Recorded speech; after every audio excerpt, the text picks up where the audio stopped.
시작하면 될까요? 아이고야. 안녕하세요. 이선미입니다.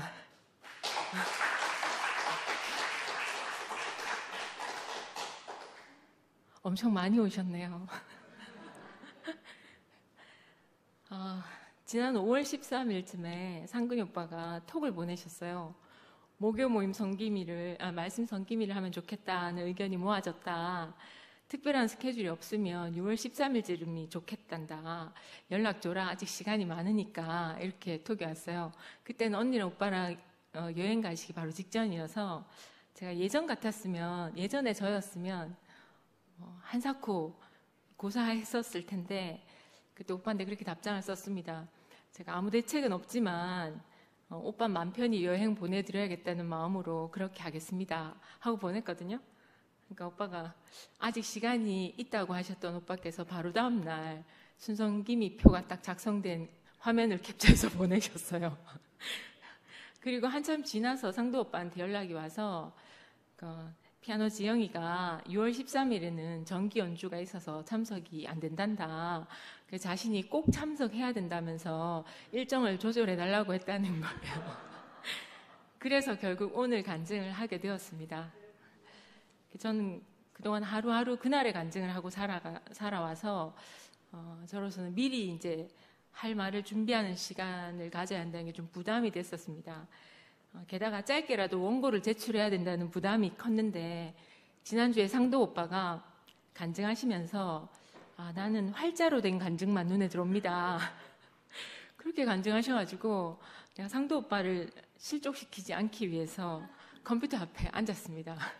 그래서 화요일 저녁에 밀린 숙제를 하듯이 극적으로 제가 짧게라도 원고를 뼈대를 작성해서 미화 언니하고 상도 오빠한테 급히 보내드렸거든요. 근데 원고를 기다리고 계셨을 거라고 생각하고 염려하고 죄송한 마음을 가졌던 상도 오빠한테서는 회신이 결국 오지 않았습니다. 그 말씀을 올려주신 게 그 회신이라고 생각이 듭니다. 상근 오빠 연락 받은 후로 사실 다른 할 말은 떠오르지가 않았어요. 근데 이상하게 나 있는 곳에 너희도 있게 하겠다 하시는 어디 있는지도 모를 성경 어디에 있는지도 모르는 그 한 구절이 계속 맴돌았습니다. 그래서 왜 이 구절이 계속 저한테 맴돌까 생각해 봤더니 나 있는 곳에 너도 있겠다 하는 마음이 제게는 사랑으로 느껴졌기 때문입니다. 함께 살자 하는 마음, 그리고 내가 있는 곳에 너도 함께 있자 하는 그 마음이 저한테는 가장 사랑하는 마음으로 알아집니다. 그래서 그 구절을 찾아서 어딘가에 있을 것이다 생각하고 사복음서를 다시 읽어보게 됐습니다. 근데 제가 기억하는 것과 똑같은 구절은 없었지만 오늘 제가 본문에서 인용한 구절이 담긴 요한복음 17장의 내용이 가장 비슷한 내용이었습니다.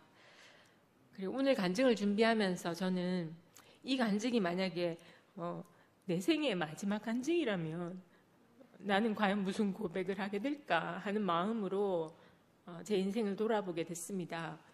요한복음 17장에 있는 그 예수님의 일생 마지막 즈음에 하나님께 하신 기도처럼 하나님께로부터 와서 하나님께로 돌아가는 인생의 자리에서 하나님께 돌려드리는 그 이선미의 고백의 기도라고 생각해 주시면 감사하겠습니다. 첫 번째 저의 기도는 시작하신 하나님에 대한 감사의 기도입니다. 저의 시작은 15살로 거슬러 올라갑니다. 동부여중 2학년 학교 합창단에서 저희 피아노 지영이를 만났습니다.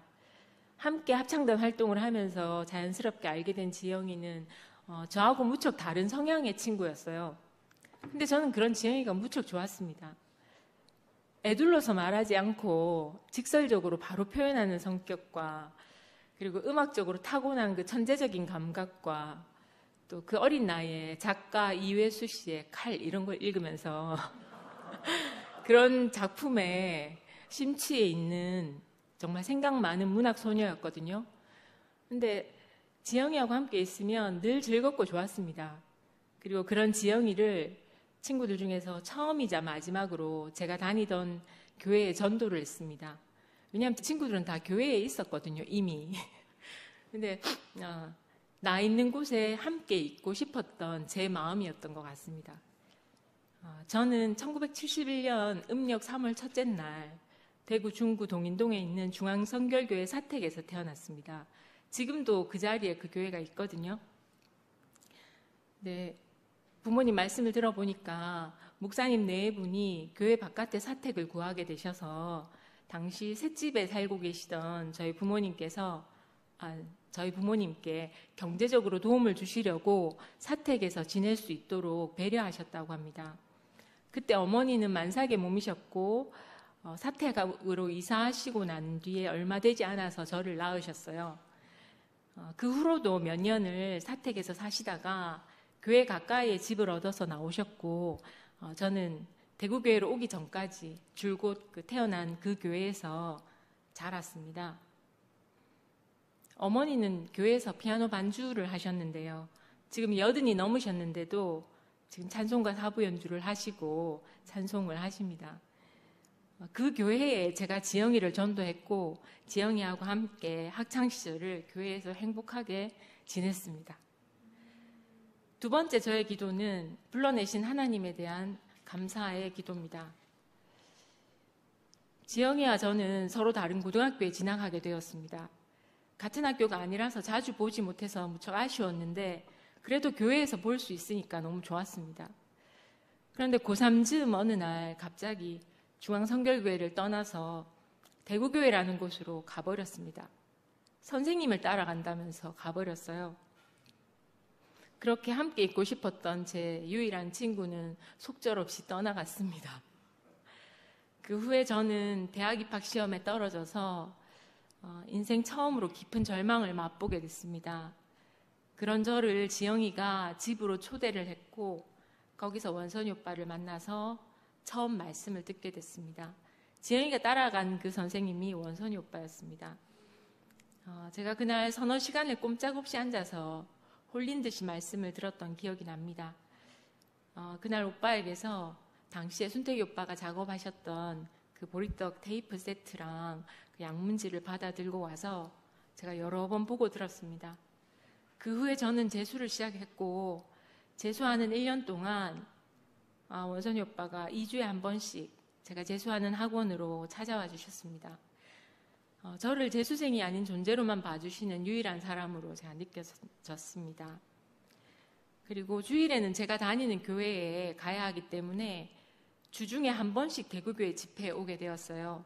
그때는 호산나 산부인과 4층에 있을 때였는데 내 친구들은 모두 독실한 기독교인들이었습니다. 그런데 저를 염려하는 마음 반, 또 교회가 궁금한 마음 반, 이렇게 대구교회에 한 번씩은 다 왔었습니다. 그런데 안타깝게 모두 다 아니다 고개를 저으면서 떠나갔습니다. 그 중에는 저의 옛 연인도 포함이 됩니다. 저희 부모님도 대구교회를 반대하셨지만 특히 그 남자친구의 부모님은 직접 와 보시고 나서 엄청 반대를 하셨거든요. 같은 교회에서 자란 친구였는데 정작 그 친구는 와서 저희 교회를 좋아했었어요. 그런데 부모님의 반대를 이길 수는 없었습니다. 저는 결혼할 사람을 따라서 대구교회를 떠났습니다. 근데 결국은 제가 시련의 아픔을 안고 어쩔 수 없이 다시 원선이 오빠를 찾아서 대구교회로 돌아오게 됐습니다. 그때 당시에 대구교회는 생명목장 그 자체였습니다. 존재 자체로도 충분했고 전혀 부족함이 없이 넉넉하고 풍성한 시간이었습니다. 지금처럼 한 가지만을 그 한 목소리로 선포하지 않아도 한 자리에서 다 만나지는 사람들이었습니다. 그때 저는 마음 아팠던 시간들이 다 보상받고도 남을 만큼 불러내신 하나님께 감사한 시간이었습니다. 세 번째 저의 기도는 은혜와 긍휼이신 하나님에 대한 감사의 기도입니다. 하나님은 제 곁에 하나님의 마음을 가진 하나님의 사람을 보내주셔서 저를 교회에서 살 수 있게 하셨습니다. 지난주 최종림 목사님 말씀처럼 제 곁에는 항상 하나님의 사람을 보내주신 하나님께 깊이 감사를 드립니다. 그 첫 번째 사람이 저희 한철이 형제입니다. 이 사람과 함께 살면 저도 이 사람처럼 진실한 사람으로 살 수 있겠다, 그런 마음이 들었습니다. 그리고 제가 이 사람하고 살아서 이나마 진실한 인생으로 살게 되었습니다. 그리고 그때 제가 실연의 아픔을 겪어서 그랬는지 모르겠지만 한철 형제는 절대 저를 떠나지 않을 것 같은 사람이었습니다. 그래서 신뢰가 됐었습니다. 그런데 살다 보니까 이제는 제가 떠날 수 없는 사람이 됐습니다. 그리고 저는 함께 살면서 분명히 보았습니다. 하나님과 함께하는 사람이 어떤 사람인지, 하나님이 함께 하시는 사람이 어떤 사람인지, 하나님께 붙잡힌 바 된 사람, 하나님께 사로잡힌 바 된 사람, 그리고 하나님이 사로잡힌 사람, 그 사람이 어떤 사람인지 보고 살게 되었습니다. 한철 형제가 쓰러진 이후에 수많은 위기가 있었습니다. 실명이 될 뻔한 적도 있었고, 심장의 샥이 수십 번 한꺼번에 온 적도 있었습니다. 그리고 잃어버린 적도 여러 번 있었고,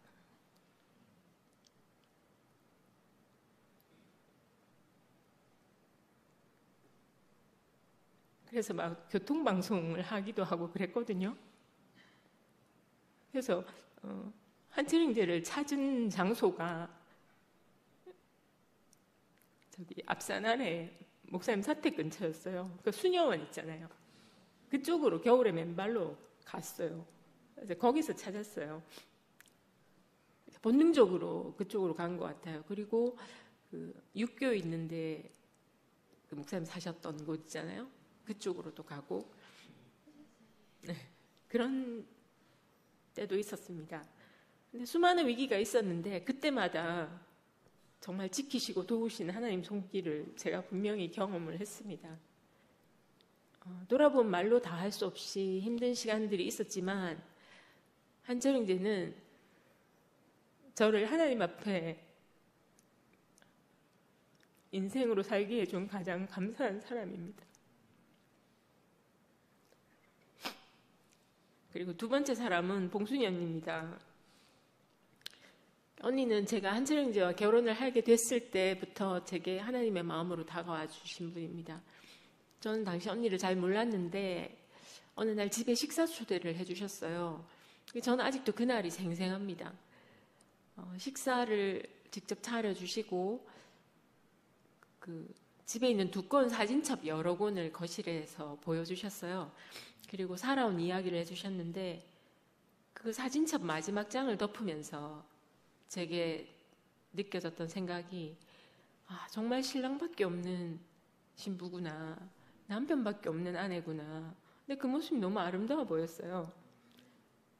그리고 많은 이야기를 들려주신 것 중에 오빠가 레지던트 하시던 시절에 집에 잘 못 들어오시는데 어쩌다가 한번 오시면 잠만 주무신다는 거예요. 밥도 안 드시고 꼼짝도 안 하고. 그럴 때면 언니가 이제 주무신 오빠 발 밑에 앉아서 오빠를 하염없이 바라보고만 있다가 다시 보내셨다 하더라고요. 오빠 집에 안 계시니까 당시에 찍은 사진에는 이제 아이들하고 언니밖에 없다고 그러셨던 기억이 납니다. 당시에 저는 이제 교회 자매들하고 잘 어울리지 못했어요. 그리고 게다가 이제 순진한 한철 형제를 시험에 들게 한 자매로 눈총을 많이 받았습니다. 그래서 그런 제 모습이 안타까워 보이셨다고, 그래서 언니가 제게 다가오셨다고 하셨습니다. 그렇게 언니는 제게 와주셨고, 우리는 그 후로 둘도 없는 자매가 되고 또 친구로 또 사랑하는 사람이 되었고, 저는 언니만 있으면 되는 사람으로 살았습니다.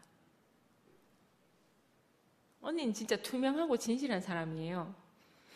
지난번 순복음교회 혼자 가시게 됐던 일 기억하시죠? 또 그리고 또 최종희 목사님이 말씀하시게 되면 다시 오겠다고 또 돌아오시게 됐었잖아요. 지금 좀 아득하게 느껴지긴 하는데 그렇게 할 수 있었던 것도 사실은 언니가 너무 투명하고 진실한 사람이기 때문에 가능했던 일이라고 생각이 듭니다. 중요한 건 지금 우리가 함께 있다는 사실이죠. 정말 하나님께 너무 감사합니다. 진짜 잊고 살고 있었는데 지금 생각하니까 참 아찔한 순간이었다는 생각이 듭니다. 예전에 그 여름 집회를 가는 길에 차 안에서 이제 상근이 오빠 차를 같이 타고 가던 길이었거든요. 근데 그때 언니 어떤 이야기를, 속상했던 이야기를 해주셨었는데 제가 언니 되게 억울하겠다. 사실이 아닌 오해를 받으면 참 억울하겠다 했더니 언니가 아무렇지도 않게 괜찮다 하면서 하나님이 다 아시잖아. 그러셨어요. 그리고 내가 그런 사람이 아닌데 뭐. 그럼 됐지. 이렇게 얘기하셨어요. 근데 저는 그 모습이 되게 담대해 보였어요. 그래서 언니는 오해를 받더라도 하나님의 연유로 손수건이 있는데 쓸 줄 모르는 사람. 언니는 하나님의 연유로 억울함이 없는 담대한 사람이구나. 그렇게 생각이 들었습니다. 저의 대구교회 생활은 사실 언니가 있어서 숨쉬고 살 수 있었던 시간들이었습니다. 한철형제가 쓰러진 후에 그 긴 시간 동안 올해가 20년째더라고요. 네, 벌써 20년째더라고요. 근데 그 시간 동안 줄곧 이제 언니는 마치 제 마음 안에 들어온 사람처럼 함께 아파해주고 또 깊이 사랑해주고 넉넉히 위로해주고 그랬었습니다. 저희 여기 식당교회에 있었던 시절이 있었잖아요. 그때 한참 이제 많이 아팠을 때인데 그때는 막 교회에서 도시락 싸갖고 순모임 할 때였거든요. 근데 저는 이제 딴 데 있지 못하고 방송실 뒤에 있다가 한철형제가 나가면 바로 집으로 가야 되는 상황이었어요. 그래서 그 방송실 안에서 교회 안을 보는 저는 항상 다른 세상에 있는 사람 같았거든요. 그리고 다들 누리고 있을 때 저는 언제라도 여차하면 갔어야 되고 어느 날은 제가 도시락을 싸갖고 왔었는데 도시락을 놓자마자 같이 나간 적이 있었어요. 한철형제가 잊지를 못해가지고. 근데 그 시절을 생각하면 매주 이제 교회 올 때 방송실 밖으로 나가지도 못하는 저를 항상 언니가 보러 방송실 그 테이프 파는 그 창구 있잖아요. 그쪽으로 와서 저를 보고 가주셨던 기억이 나고 그렇게 보고 나면 저는 또 다시 살 수 있는 힘이 생기고 그랬습니다. 많은 사랑을 입었지만 언니의 결정적인 사랑은 저를 2PM으로 불러내주신 일이었습니다. 당시 교회 상황을 저는 전혀 모르고 있었거든요. 근데 이제 그런 저로서는 엄청난 충격이었어요. 그때 상황이. 하지만 이제 매번 한철형제를 찾으시던 목사님을 생각하면 저 스스로는 도저히 옮길 수 없었을 것 같아요. 만약 언니의 강권하는 마음이 아니었다면 어쨌을까 하고 생각하면 정말이지 좀 아찔합니다. 전 창세기 모임 때 한철형제한테 목사님이 이게 인생이지. 한철아, 너는 자매가 돈을 버니까 넌 지금처럼 주님만 찬양하면 돼. 라고 화답하셨던 말씀을 듣고 그 말씀이 그때 제게는 인생의 정의가 됐었어요. 그래, 이게 인생이지. 우리가 하나님 말씀에 반응하고 화답하는 게 이게 인생이지. 그렇게 살았는데 저희가 2PM으로 옮기고 나서 얼마 지나지 않아서 목사님이 고별 설교를 하시던 날에 당신은 멀리 떠나고 싶지만 혹시나 응급 상황이 생겼을 때 병원이 멀면 한철이처럼 될 수도 있다. 그래서 내가 멀리 떠날 수가 없다. 라고 말씀하시는 걸 들었어요. 현장에서 듣지 않았지만 저는 그 말씀이 굉장히 혼란스럽고 마음이 아프고 상처가 됐었습니다. 왜냐하면 이게 인생이지 하셨던 그 마음은 어디 가셨을까? 굉장히 혼란스럽고 마음이 아팠어요. 근데 한편으로는 제가 그 현장에서 말씀을 듣지 않은 게 감사하다는 생각이 들었어요.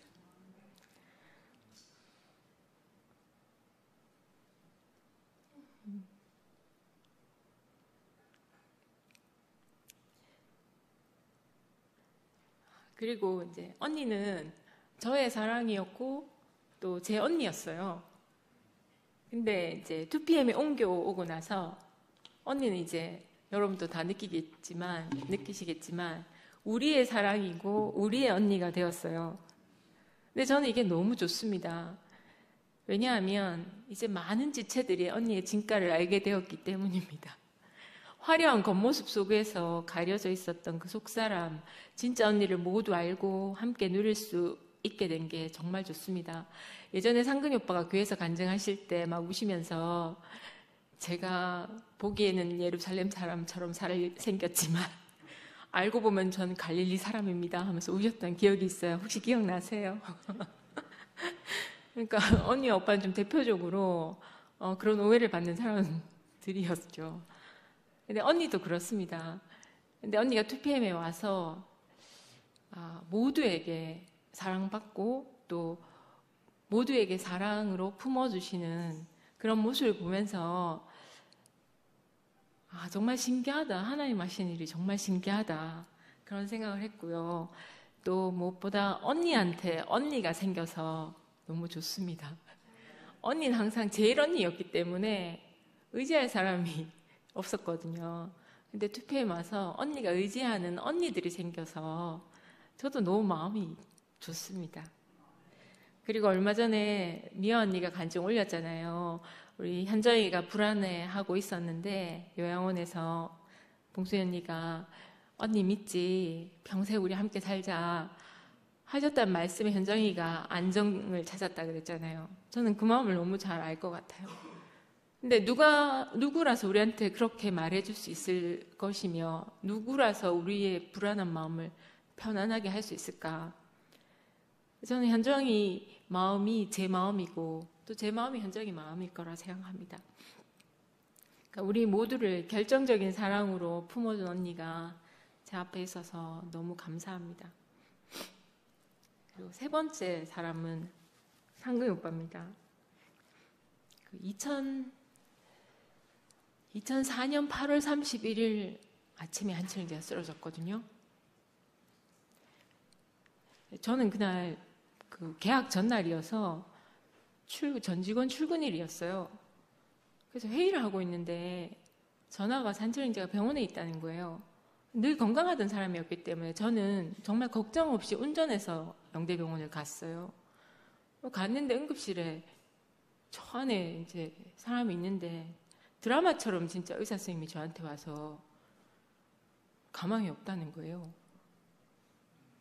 네? 하니까 곧 죽을 거라는 거예요. 그럼 만약에 혹여라도 만약에 살아난다 하더라도 뇌사거나 식물인간으로 살 거라고 그렇게 말씀하셨어요. 그날 아침에 전 출근하느라 너무 바빠가지고요. 한철인데 아침을 못 챙겨줬어요. 그리고 현관에 배웅을 못했어요. 근데 한철이가 그날따라 제가 막 화장을 하고 있는데 제 옆에 앉아서 제 머리를 쓰다듬으면서 사랑하는 우리 선미 하면서 이렇게 머리를 쓰다듬는 거예요. 그래서 제가 늦겠다 빨리 가라 하면서 가면서 저거 마셔래 하면서 아침을 못 차려줘가지고 근데 한철이가 안 가고 자꾸 저한테 사랑하는 우리 선미 하면서 머리를 쓰다듬었어요. 그리고 간 사람이 곧 죽는다는 거예요. 제가 얼마나 자책이 됐겠어요. 여러분 밥 잘 챙겨주십시오. 그리고 사랑하는 우리 선미 할 때 제가 나도 사랑해 이 말 못했거든요. 근데 죽는다는 거예요. 제가 그게 너무 후회가 되는 거예요. 그리고 저는 이제 한철이가 결혼하고 저한테는 전적으로 사랑을 쏟아줬기 때문에 제가 늘 마음속으로 이렇게 생각했거든요. 내가 평생 갚으리라. 내가 평생 살면서 이 사랑을 갚아야지. 평생이 저한테 허락된 줄 알았어요. 근데 이 사람이 죽는다는 거예요. 눈을 못 뜬다는 거예요. 그러니까 사랑은 내일로 미루시면 안 됩니다. 지금 사랑한다고 표현하시고 밥 차려주시고 손잡아주시고 안아주시고 그렇게 하세요.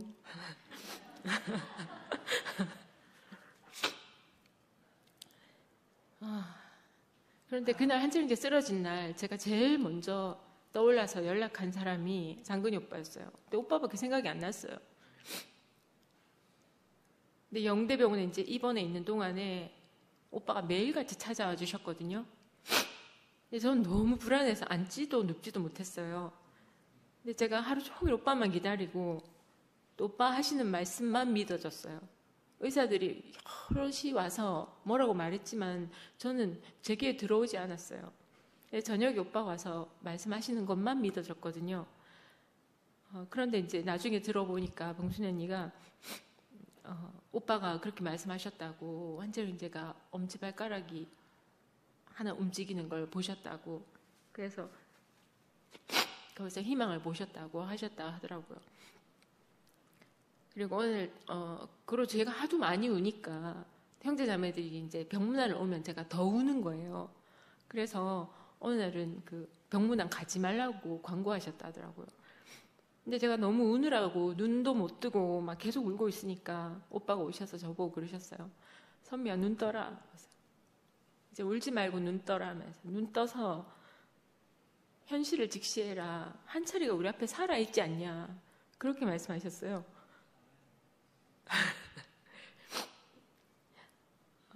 그리고 장례식장마다 다니면서 우는 할머니 이야기를 해주셨어요. 장례식장마다 찾아다니면서 우는 할머니가 있는데 그 사람은 죽은 사람을 위해서 우는 게 아니고 자신이 너무 슬퍼서 자기 서러움 때문에 우는 거다, 이렇게 얘기해 주셨는데 그 할머니가 저였습니다. 그래서 그때부터 덜 울게 됐어요. 근데 한철인제가 한 달이 지나도 눈을 안 뜨는 거예요. 그런데 어느 날 딱 1초 정도 눈을 떴다가 감았어요. 그래서 그날 이제 오빠가 오셨길래 제가 오빠 오늘 1초 눈 떴어요 하면서 그러니까 오빠가 1초지만 눈을 뜬 것과 뜨지 않은 것은 천지 차이다, 이렇게 말씀하셨어요. 정말 찰나였거든요. 근데 그날 이후로 저한테는 지금까지 딱 그날 이후로 단 하루도 어제보다 못한 오늘이 없었습니다. 그리고 저희가 영대병원을 나와서 갈 곳이 없었어요. 한철인제 상태가 이렇게 통제가 안 되는 상태였기 때문에 갈 곳이 없었어요. 근데 그때 오빠는 세종신경외과 계셨고 4인실 병실을 통째로 저희한테 내주셨어요. 당시 한철영대는 환시, 환청이 다 있었거든요. 되게 무서운 상황이었어요. 근데 매일 병원을 헤집고 다녔어요. 그리고 병원 밖으로 탈출도 시도하고 막 통제가 불가능한 때였어요. 아무도 저희를 받아줄 데가 없었어요. 나중에 저랑 한 달 동안 영대 폐쇄병동에도 있었거든요. 근데 그때 한철영제를 밤새 쫓아다니다가 저는 이제 그 병실에서 그 칠곡 매천초등학교에 출퇴근을 했어요. 지금 생각하면 어떻게 그렇게 다녔지 싶은데 병원에서 한철인제랑 있다가 제 동생이 와서 한철인제를 봐주면 저는 출근했다가 또 출퇴근해서 그 병원에서 다녔어요. 근데 그때는 그냥 내일이면 나아질까 이런 생각. 이렇게 20년이 흐를 줄 몰랐어요. 그러니까 근데 하루하루 살았습니다. 그때 한철인제가 다른 병실을 막 헤집고 다니는 거예요. 환자들 자고 있는데 막 병실에 가서 막 헤집고 다니니까 제가 어쩔 줄 모르겠는 거예요. 그리고 오빠한테도 너무 죄송한 거예요. 그래서 이러다 환자들이 다 나갈 것 같은 거예요. 제가 오빠한테 오빠 너무 죄송하다고 말씀드렸더니 오빠가 괜찮다. 이 사람들은 병이 나으면 다 떠날 사람들이다. 근데 너하고 안철이는 평생 나하고 살 사람이잖아. 그렇게 말씀하셨어요. 그 말씀이 제 신비에 새겨져서 저를 살게 했고 오늘도 그 실제를 경험하고 살고 있는 게 너무 감사합니다. 그리고 저는 이제 여름 집회에 대한 상반된 기억이 있습니다. 하나는 제가 예은이를 가졌던 예은이가 8월 20일 생이거든요. 한여름 애를 낳았는데 제가 만삭 때 너무 힘들었어요. 근데 그 더운 여름날에 제가 여름 집회를 갔는데 한철인대는 집회를 가면 항상 비디오를 찍잖아요. 근데 그때 상황이 왜 그랬는지는 모르겠지만 비디오 녹화를 해야 되는 방이 너무 뜨거운 방이었어요. 너무 좁고 덥고 뜨겁기까지 한 방이었어요. 왜 그랬는지 모르겠어요. 그런데 그 장소밖에 비디오를 녹화할 곳이 없었어요. 그러니까 복사할 곳이 없었어요. 그래서 밤새도록 한철이는 그 비디오를 녹화해야지 집회 마치는 날 해외에 포장해서 보낼 수가 있는 거예요. 저는 만삭에 땀 뻘뻘 흘리고 옆에 있고, 근데 한철이는 제가 봐도 막 불평 하나 없이 이걸 이제 시간에 맞춰서 녹화해야 된다는, 복사해야 된다는 마음, 일념으로 그렇게 여름 집회를 지냈던 기억이 나고요. 저는 이제 여름 집회를 누리기만 할 수 없었기 때문에 그 후로도 여름 집회를 별로 좋아하지 않았습니다. 그리고 고생하는 한철인제가 늘 안쓰러웠고, 근데 한철인제는 항상 기꺼이 감사하는 마음으로 그 일을 하고 보람되게 생각했습니다. 한철인제가 아픈 후로 지금까지도 한철인제는 갑자기 나가버릴 수가 있기 때문에 저희 집에는 응급 상황에 대처하기 위해서 항상 안에서 자물쇠를 잠그고 있거든요. 그래서 저희가 여름 집회를 간다는 건 좀 상상할 수 없습니다. 왜냐하면 안에서 잠글 수가 없기 때문에. 여름 집회는 우리에게는 항상 다른 나라 이야기 같았어요. 그런데 그런 저희에게도 여름 집회에 갈 기회가 생겼어요. 왜냐하면 상근이 오빠랑 봉순이 언니가 숙소를 구하셔서 저희랑 함께 지내주셨거든요. 그래서 여름 집회 가면 저희 넷이 나란히 누워서 잤어요. 그러니까 오빠랑 언니랑 저랑 한철이랑 나란히 누워서 잠도 자고 밥도 먹고. 근데 정말 신기하게, 그러니까 한철이가 그때 제가 손을 묶고 자야 되나 어떻게 해야 되나 막 많은 방법을 고민했었거든요. 근데 한철이가 나가려고 벌떡 일어났다가 옆에 상근이 오빠 누워 계신 걸 보면 상근이 형이네 하고 다시 자는 거예요. 그게 너무 신기한 거예요. 그래서 저희가 마음을 놓았거든요. 어느 날 마음을 놓고 자고 일어났는데 없는 거예요. 그래서 저희가 혼비백산이 돼가지고 오빠랑 언니랑 저랑 막 한철인제 찾으러 막 다녔어요. 근데 그 긴 길을 따라서 그 도로까지 혼자 걸어간 거예요. 그래서 저희가 그런 여름 집회를 지냈었거든요. 그런 상반되는, 하지만 그 후로도 언니 오빠가 옆에 계셨기 때문에 제가 마음 편히 잃어버릴 위험이 있었지만 저 혼자가 아니었기 때문에 그렇게 여름 집회를 참석할 수 있었습니다. 근데 지금 생각해보면 어떻게 그게 가능했을까? 그런 마음을 가지셨을까? 그리고 우리는 어떻게 그렇게 같이 있을 수 있었을까? 근데 이런 사실을 아신 분들이 거의 없을 거예요.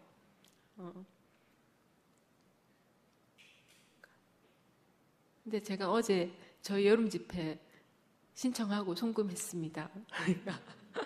2PM 여름 집회 작년에 신청했다고 못 갔거든요. 취소했었는데 올해는 믿음이 있어서는 아니지만 신청하고 싶었습니다. 그래서 가서 잃어버리면 함께 찾아야지 생각하고 다 함께 찾아주시기 바랍니다. 그리고 2PM 오고 나서 가장 큰 혜택이 매주 토요일 준모임에서 오빠 말씀을 듣고 만나게 되는 거거든요. 그러니까 정말 생명의 양식으로 저희를 먹이시고 살게 하시는 오빠 너무 감사합니다. 저를 불러내신 것이 봉순 언니의 결정적인 사랑이었다면 토요일 말씀은 제게 오빠의 결정적인 사랑입니다. 그리고 하나님 앞에 진실한 오빠가 너무 감사하고, 오빠라고 왜 부담이 없고 오빠라고 왜 두렵고 떨리는 마음이 없겠어요. 그렇지만 그 두렵고 떨리는 마음을 뒤로 하고 기꺼이 목사님께 충원하시는 오빠가 너무 고맙고, 또 우리 앞에서 그 예수의 인생을 전시해 주시는 그 말씀이 저희를 살게 하고, 저는 그 안에서 너무 자유함을 누리고 항상 그 생명 양식이 되거든요. 그래서 너무 감사합니다. 그리고 오빠 앞에서 한철이가 너무 자유롭고 환하기 때문에 저는 그 모습을 보는 것만 해도 너무 좋고요. 또 그걸로 저는 또 일주일을 살 힘을 얻습니다. 요즘은 또 승기철 목사님도 함께 하셔서 얼마나 풍성하고 진한 생명의 열매를 먹고 사는지 날마다 은혜의 잔이 넘칩니다. 그리고 네 번째 저의 기도는 사랑이신 하나님에 대한 감사의 기도입니다. 예수님이 십자가에 죽임 당하는 당신을 보고 그 떠나간 제자들을 탓하거나 그냥 버려두지 않으셨더라고요. 비록 제자들은 절망하고 떠나갔지만 그 제자들이 갈릴리로 갈 것을 아시고 먼저 갈릴리로 가셔서 기다리시는 분이셨더라고요. 우리 주님은 나보다 더 나를 잘 아시는 분이시더라고요. 그리고 당신을 떠난 제자들에게 찾아가셔서 내가 세상 끝날까지 너희와 항상 함께 있으리라 그렇게 말씀하시는 주님이셨습니다. 제가 뒤에 그 요한복음 그 성경 구절을 인용했잖아요. 왜냐하면 그게 저는 진짜 예수님의 사랑, 하나님의 사랑으로 제가 알아졌거든요. 그리고 마지막에 예수님이 자신을 위해 기도하신 게 하나도 없더라고요. 그러니까 예수님이 왜 이 세상에 오셨는지, 우리에게 뭘 보여주시고 싶으셨는지, 하나님께 뭘 돌려드리고 싶으셨는지가 거긴 전 다 나와 있다고 생각이 들었어요. 그래서 사랑이신 하나님에 대한 기도가 여기 성경에 보니까 예수님이 기도하시다 이렇게 나와 있더라고요. 근데 그 기도가 저희에 대한 사랑으로 느껴져서 제가 그 구절을 인용한 거거든요. 영생은 곧 유일하신 하나님과 그가 보내신 자 예수 그리스도를 아는 것이다 하셨는데 저는 지금 날마다 그 영생의 실제를 누리고 있습니다. 그리고 예수님이 아버지여 내가 아버지 안에 있는 것 같이 그들도 다 하나가 되어 우리 안에 있게 하사 세상으로 아버지께서 나를 보내신 것을 믿게 하옵소서 하셨습니다. 예수님 혼자 아버지 안에 있겠다 하신 게 아니고 우리로 하여금 다 하나가 되어서 당신들 안에 있게 해달라고 기도하셨더라고요. 그 세상이 또 이것을 보고 하나님께서 예수님을 보내신 것을 믿게 될 것이라고 하셨어요. 그 하나님 아버지께로부터 난 예수 안에 있는 우리는 외치지 않아도 세상이 알아보게 될 것입니다. 저 사람이 하나님 사람이구나. 나도 하나님께로서 나서 하나님께로 가는 사람이구나.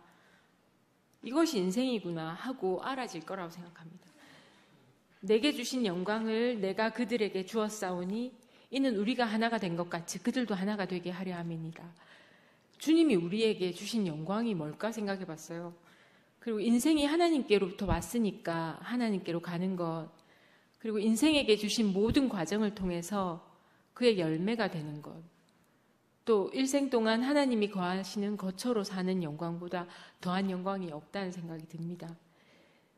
그리고 내가 그들 안에 있고 아버지께서 내 안에 계셔서 그들로 온전함을 이루어 하나가 되게 하려 함은 아버지께서 나를 보내신 것과 또 나를 사랑하심 같이 그들도 사랑하신 것을 세상으로 알게 하려 함이로소이다.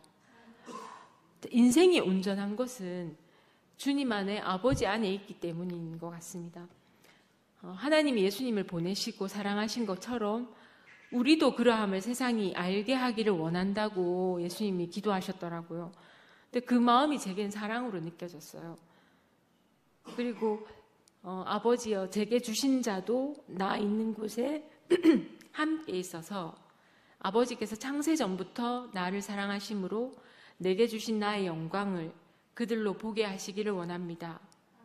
근데 예수님이 십자가에 달리시기 직전인데 그 하나님이 자신에게 주신 영광이 뭐라고 생각하셨던 걸까 궁금하더라고요. 근데 그 영광이 무엇이었길래 세상 사람들도 그 영광을 보기를 원한다고 기도하셨는지 사실은 굉장히 비참한 상황이잖아요.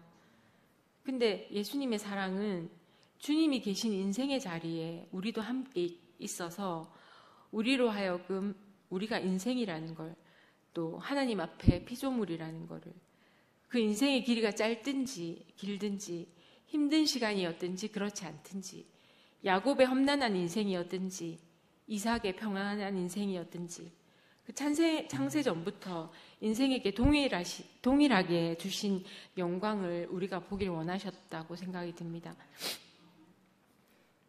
그리고 내가 아버지의 이름을 그들에게 알게 하였고 또 알게 하리니 이는 나를 사랑하신 사랑이 그들 안에 있고 나도 그들 안에 있게 하려 함이니이다. 그러니까 예수님은 일생을 통해서 하나님의 이름을 우리에게 알게 하였고, 저도 일생을 통해서 결국은 내가 하나님에 대해서, 나를 시작하신 하나님에 대해서 알게 되었고, 또 내가 내 일생을 통해서 그 하나님을 증거하고, 그 예수님이 일생을 통해서 증거하셨던 그 삶을 저도 증거하면서 사는 거라고 생각이 들었습니다. 그리고 끝으로 하나님의 거처와 양식이 되는 사람인데요. 그러니까 지난주에 토요줌에서 상근이 오빠가 하신 말씀이고, 또 지난주에 목사님께서 그 하나님 사람에 대해서 하신 말씀이 제게 최근 남은 양식이어서 이 말씀을 드리고 마무리를 할까 합니다. 그 거처와 양식은 살기 위한 조건이잖아요. 뭐 있어도 되고 안 있어도 되는 조건이 아니라, 부가적인 게 아니라 필수적인 조건이잖아요. 근데 하나님의 거처와 양식이 되는 것이 인생이 존재하는 이유라고 말씀하셨는데, 저는 이 말씀을 듣고 정말 이게 인생이지 하고 명확해졌습니다. 그 생명이 아니면 거할 수가 없고, 그 생명이 아니면 양식이 될 수 없잖아요. 그리고 그 양식은 또 그 생명이 되는 거잖아요. 2PM 지체들은 언제든지 하나님이 거하실 수 있는 거처라고 생각이 듭니다. 지성소에, 영수 오빠 말씀처럼 지성소에 갇혀있던 하나님이 이제 저희 자신 안으로 오신 거잖아요. 우리 인생 안으로 오신 거잖아요. 그리고 2PM에는 문이 잠겨 있지 않습니다. 그리고 최소한의 담도 없습니다. 그러니까 하나님이 언제든지 거하실 수 있는 거처라고 생각합니다. 그리고 하나님은 당신이 심으신 것만 거두시는 분이라고 말씀하셨는데 너무 아멘이 됩니다. 우리는 제철 양식이고 제철 과일들인 것 같아요. 수박은 여름에 먹으면 되잖아요. 귤은 겨울에 먹으면 되고. 근데 제가 귤인데 여름에 제가 열매를 막 내어서 양식이 되어야겠다 생각하면 안 되잖아요. 물론 이제 제철 아닌 과일들도 많이 나오지만 모든 과일이 동시에 똑같이 열매를 맺으려고 하지 않아도 되잖아요. 제철이 아닐 때 나오는 과일은 가장 큰 단점이 매우 비쌉니다. 그리고 맛이 없어요. 그리고 양이 적어서 결국 배불리 먹을 수가 없습니다. 그리고 찾아보기도 어려워요. 그런데 제철 과일은 값이 쌉니다. 그리고 어딜 가도 있어요. 그리고 제일 맛있어요. 그리고 배불리 먹을 수가 있습니다. 제가 귤이면 저는 제 귤이 열릴 동안 다른 지체들의 열매를 먹으면 되더라고요. 그러니까 하나님은 같은 열매를 요구하시는 분이 결코 아니잖아요. 그러니까 하나님도 제철 양식을 찾으시는 것 같아요. 그러니까 제가 2PM에 와서 가장 크게 달라진 점 중에 하나가 내게서 간증이 나오지 않을 때는 듣게 되더라고요. 그리고 제게서 간증이 나올 때는 주저없이 하게 되더라고요. 저는 오늘 어떤 제철 과일일까 생각하니까 좀 잘 생각이 안 났어요. 그래서 제철 과일은 잘 모르겠고요. 좀 허기질 때 고소한 그 두유에 타서 먹는 미숫가루 한 잔 정도, 그 정도의 요기가 되셨으면 정말 감사하겠다는 생각이 들었습니다. 그래서 정말 나는 교회 안에서 철을 따라서 나는 열매들을 함께 먹고 누리면 되겠구나. 그러면 우리는 사시사철 풍성하겠구나. 그리고 배부르겠구나 생각이 들었습니다. 저는 정말 야곱처럼 평생 절름발이로 살 수밖에 없는 사람이 되었지만 그 상근이 오빠 말씀처럼 그 절뚝거리는 발걸음마다 제가 하나님을 증거하는 사람으로 살게 된 것이 너무 감사하고, 또 아브라함처럼 전혀 자신을 신뢰할 수 없는 사람인 걸 갈수록 깊이 알게 되었지만 그렇기 때문에 더욱 하나님을 신뢰하는 사람으로 제가 살게 되었다는 것이 너무 감사합니다. 제가 지난주에 11시에 있는 사랑하는 동생한테 전화를 했어요. 꿈에 여러 번 보여가지고 너무 걱정이 돼서. 그 동생은 제가 2PM 오기 전까지 매일 하루에도 12번 같이 전화를 하던 동생이었어요. 근데 제가 거기에 어떤 생각으로 앉아있는지 너무 궁금해서 물어봤어요. 딴 사람은 내가 모르겠고 너는 어떤 마음으로 거기에 있니? 그랬더니 그렇게 지도 울고 저도 울고 같이 울었습니다. 네. 제가 너는 어떤 마음으로 거기에 있니? 똑같이 선포하라는 거 아니잖아. 딴 거 다 차치하고라도 그거 아니잖아. 했더니 그렇게 얘기했습니다. 언니야, 내가 예판들은 다 짐작할 수 있었는데 이 세 판은 내가 잘 모르는 판이더라. 이렇게 얘기했어요.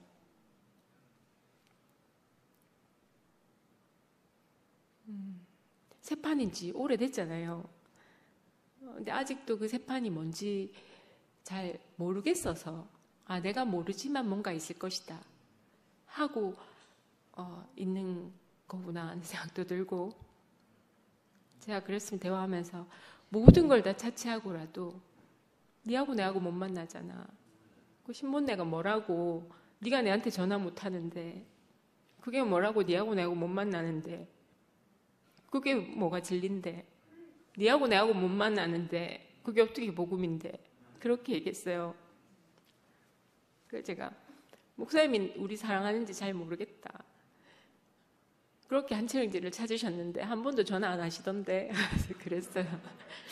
그랬더니 누구보다 기다리실 거다 언니야 그렇게 얘기하더라고요.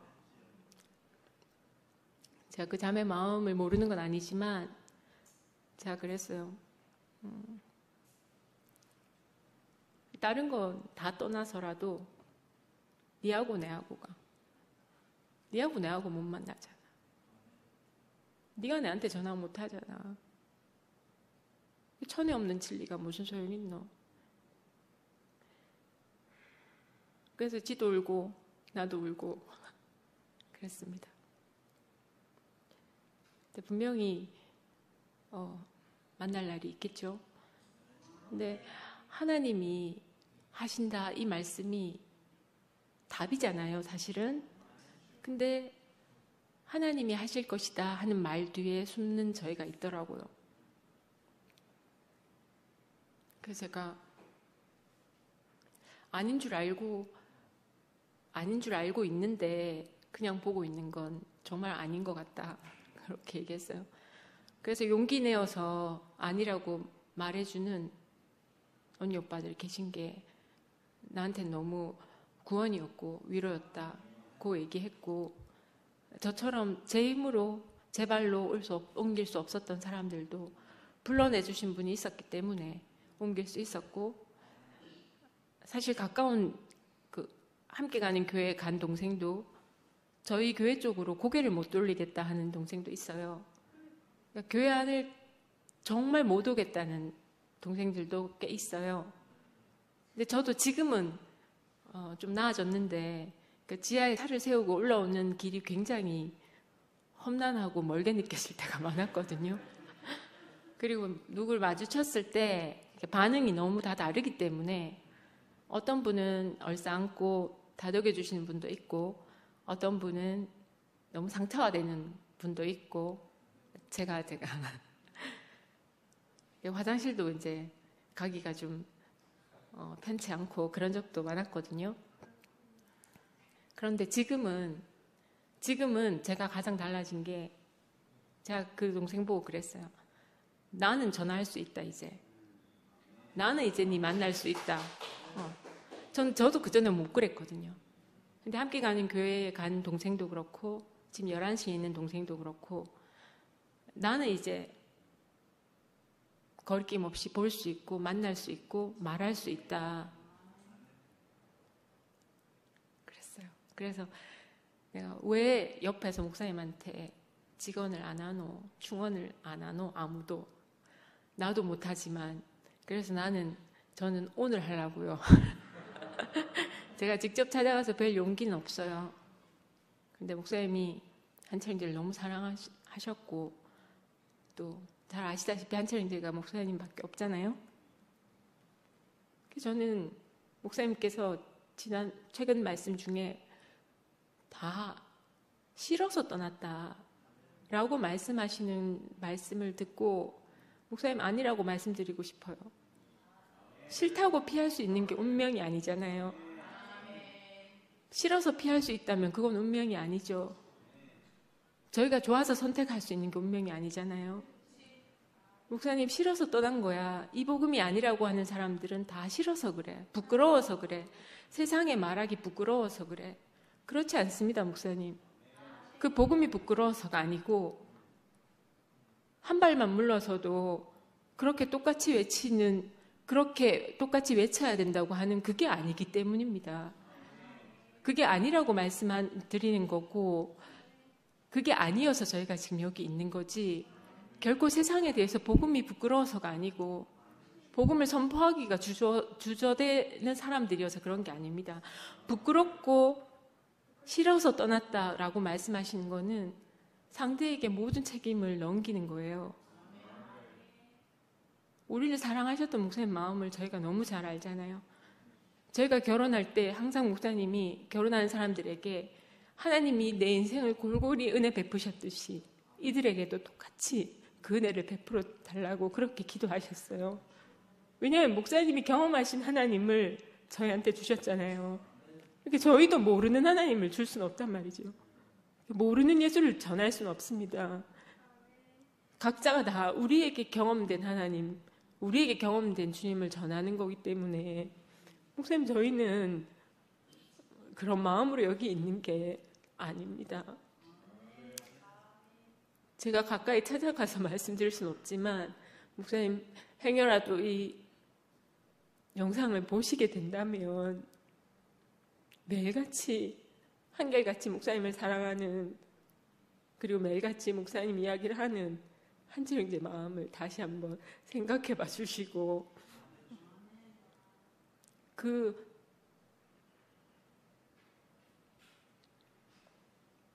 진실하셨던 목사님 말씀을 그대로 한철영제가 간직하고 있습니다. 그리고 저희가 그 마음을 살아내고 싶습니다. 주님을 찬양합니다. 감사합니다. 갈게요.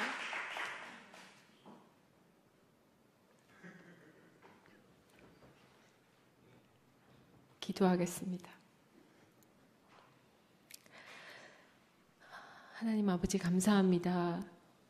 저희 모든 인생이 하나님께로부터 나서 다시 하나님께로 돌아가는 인생임을 거기에는 아무도 예외가 있을 수 없음을 사랑하면서 깊이 깨닫게 하심을 감사합니다.